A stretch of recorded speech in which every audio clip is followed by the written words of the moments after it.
ചെറുപ്പക്കാർ പയ്യന്മാരെ ഭാവി പോണത് കണ്ട. ഈ സിദ്ധാർത്ഥൻ്റെ കാര്യമാണ് ഞാൻ പറയണത്.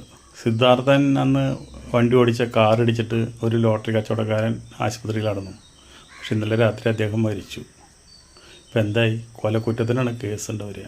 അതും മദ്യപിച്ച് വണ്ടി ഓടിച്ചു കഴിഞ്ഞ് കഴിഞ്ഞാൽ അത് ഭയങ്കര കുറ്റം. അത് ഇപ്പം എന്തായി?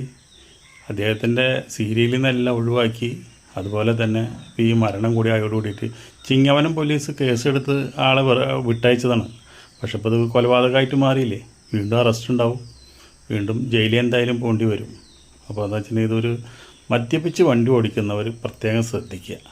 നിങ്ങൾ എന്ത് കോപ്രാതയം കാണിച്ചാലും ആ വണ്ടിയുടെ ഉള്ളിൽ കയറി ഇരുന്നിട്ട് ഇങ്ങനെയുള്ള കളികൾ കളിക്കാണ്ടിരിക്കുക.